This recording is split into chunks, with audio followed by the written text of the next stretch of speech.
Good morning, Seattle. Good morning, India. And good morning, all my friends. Good morning with a rainy morning. এখন গোগলকে স্কুলে দিতে যাচ্ছি। গোগলকে স্কুলে দিয়ে এসে জলদি জলদি করে প্যাকিংটা করে, কারণ আমাদের প্যাকিং হয়নি। এখন গোগলকে স্কুলে দিয়ে এলাম 9:30টার সময়, ফিরে এলাম আর কি 9:30 থেকে 10:30টার মধ্যে আমাকে আবার বেরিয়ে যেতে হবে। তার কারণ হচ্ছে গোগলকে তুলতে হবে, তাই প্যাকিং ট্যাকিং করে নিয়ে চান করে নিয়ে আবার আমরা 10:30টার সময় বেরিয়ে যাব গোগলকে তোলার জন্য। প্যাকিংয়ে যে করা হয়ে গেছে মোটামুটি। এটা আমার সেলফি স্টিকটা। তারপরে আবার গোগলকে স্কুল থেকে তুলে নিয়ে আমরা আমাদের ওখানে একটা মল আছে, সেই মলের মধ্যে গেলাম, কারণ ওই একটা জিনিস কেনার ছিল। তো সেখানে কিনে নিয়ে মেসিস বলে দোকানটাতে, মেসিস দোকানটা আশা করি সবাই জানো। তো গোগলও মেসেজ যেতে খুব পছন্দ করে। গোগল যখন কিনছিল যে নিজের জিনিস, তখন আমি এদিকে এই যে আমাদের সবার পছন্দের এইসব গয়নাকাঠিগুলো দেখছি। কি ভালো লাগে না দেখতে, খুব ভালো লাগে। কিন্তু যা দাম জিনিসপত্রের, বাবা সত্যি আর ভালো লাগে না ওইসব। তো যাই হোক, দেখতে খুব ভালো লাগে, কিন্তু কেনার সময় বড্ড কষ্ট হয়। এত জিনিসপত্রের দাম বেড়ে গেছে চারিদিকে, যে কি বলবো। মানে তাকালেই, মানে কিছু না করলে, ঘর থেকে বেরোলেই তোমার এমনি এমনি $100 এমনি পকেট থেকে বেরিয়ে যাবে। এদিকে সব ব্যাগ ট্যাগগুলো আছে। মেসিস এখানে একটা খুব সুন্দর একটা ভালো স্টোর আর কি। তো যাই হোক, এই হচ্ছে মেসিস। তারপরে মেসিসে সব কিছু কেনা টেনা হয়ে যাওয়ার পরে আমরা পান্ডা এক্সপ্রেস থেকে খাবার তুলে নিয়ে ঘরে এলাম। ঘরে এসে কোনো রকমে মানে সেই গোগ্রাসে গিলেছি। তার কারণ হচ্ছে ঘরে ঢুকতে ঢুকতে আমাদের 12টা বেজে গেছে। আমাদেরকে 1:30টার মধ্যে বেরোতে হবে ঘরে। আমার এর মধ্যে আবার কাজের মেয়েগুলো আসবে, কাজের মেয়েগুলো ঘর পরিষ্কার করতে আসবে। তো সেই জন্য আমাদেরকে মানে খুবই সব কিছু স্পিডের মধ্যে করতে হচ্ছে। গোগলে স্কুল থেকে তুলে নিয়ে মলে এসে বাড়ি ফিরে তারপরে উবের কল করতে হবে। উবেরটা বলেছে ওই 1:30 নাগাদ আসবে।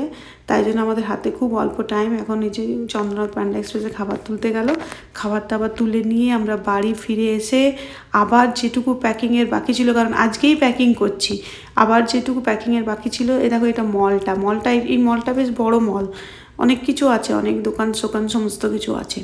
তো যাই হোক, বাড়ি ফিরে এসে কোনো রকমে খেয়ে গোগ্রাসে বাড়ি ঢুকেছি না ঢুকেনি, খেয়ে জাস্ট খাওয়াটা হয়েছে, তখনই আমার বাড়ির যারা কাজের মেয়ে দুটো ওরা এসছে। যাই হোক, ওরা তারপরে ক্লিন করছে। আমি কোনো রকমে সমস্ত কিছু গোগলের আবার প্যাকিংটাকে ঠিক করে রেডি করে আমাদের নিজেরটা করে এই যে একটুখানি বসেছি। আর গোগলের সঙ্গে তো মানে প্যাকিং নিয়ে এত ঝামেলা হয়। গোগল নিজের পছন্দের মতন জিনিস ঢুকাবে। যাই হোক, কী আর করা যাবে। এখন এই যে বাড়ির বাইরে উবেরের জন্য ওয়েট করছি। উবের চলে এলে আমরা এবারে এয়ারপোর্ট যাব। এইবার আমরা একটা অন্য এয়ারপোর্ট দিয়ে ফ্লাই করছি, এটা একটা ছোটো এয়ারপোর্ট। তাই জন্য অ্যাটলিস্ট মানে রাশটা কম।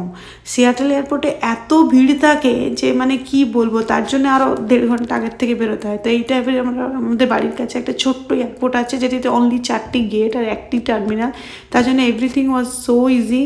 দেখো, লাইনে একটাও লোক নেই, লাগেজ ড্রপ হচ্ছে। তারপর এটাই যে আমাদের সব কিছু সিকিউরিটি চেকিং হয়ে যাওয়ার পরে আমরা এখন প্লেনে উঠে গেলাম।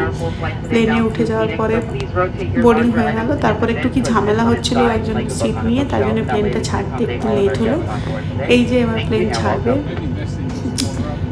Bye bye Seattle. এই টেক অফ হয়ে গেল। সিয়াটেলে তো মেঘ, একদমই মেঘ। আর এইবার আবার আমরা যখন ফিনিক্সে নামছি, তখন ফিনিক্সেও বেশ ভালো টার্বুলেন্স ছিল, সেই জন্য নামার সময়ও একটু দেরি হলো। ফ্লাইটটা আর কি বেশ অনেকবার অন্যদিকে টার্ন নিল টার্বুলেন্সটাকে এড়াবার জন্য। যখন নামছি তখন দেখো কি সুন্দর সানসেট হচ্ছিলো বলে এত সুন্দর লাগছে। কিন্তু এই প্লেনের জানলার কাঁচটা খুব ছিল, হেজি ছিল, জল জমে জমে পড়ে পড়ে না দাগ হয়ে গেছে। ফিনিক্সে নামতে না টার্বুলেন্স ছিল বলে অনেকটা দেরি হলো। তারপরে আবার দেখো ফ্লাইটটা পুরো নড়ছে। তারপরে নেমে লাগেজ কালেক্ট করতে করতে লাগেজটা 20 মিনিটস পরে এলো।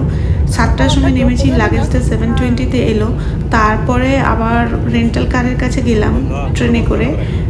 এয়ারপোর্ট থেকে রেন্টাল কার ট্রেনে করে আসতে 10-15 মিনিট লাগলো। তারপর রেন্টাল কারের যা লাইন, বাপরে! সেইখানে 8:30 অবধি দাঁড়িয়ে গেলাম, তবু প্রেফার্ড কাস্টমার। তারপরে 8:30 অবধি দাঁড়িয়ে থেকে গাড়ি পেয়ে সেই গাড়ি নিয়ে ড্রাইভ করে যেতে যেতে সেরেনা পৌঁছতে আমাদের 11:15 মতন হলো। তাও মাঝখানে খাবার তুলে খেতে হলো, কারণ সেই কখন সকালবেলা 12টার সময় খেয়ে ঘর থেকে বেরিয়েছি। প্লেনের মধ্যে একটুখানি ড্রিঙ্কস আর কি একটা প্রিটজেল মতন দিয়েছিল, তাদের তো কিছু হয় না। তার প্লেনে 2 ঘন্টায় ড্রাইভ করা 6 ঘন্টায় ড্রাইভ করো, টায়ার্ডনেসটা কিন্তু সেই একই হয়। প্লেনটা দেখো কি দুলছে টার্বুলেন্সের জন্য। এইটা হচ্ছে ফিনিক্স এয়ারপোর্টে আমরা নামছি, এখান থেকে নেমে ট্রেন ধরে আমরা যাব রেন্টাল কার। রেন্টাল কারে যে এবার একটা চন্দ্রনাথ এবার ট্রাক নিয়েছে, বলছে যে সেডোনাতে ড্রাইভ করার জন্য নাকি ট্রাকটাই বেস্ট। তো সেডোনা আমরা ট্রাকটা নিয়ে বেরিয়ে গেলাম ফিনিক্স থেকে। পৌঁছলাম প্রায় রাত্রি 11:15, এই যে রাত্রি হয়ে গেছে। যাই হোক, সবাই ভালো থেকো অ্যান্ড থ্যাঙ্কস ফর ওয়াচিং। আমি আবার একটা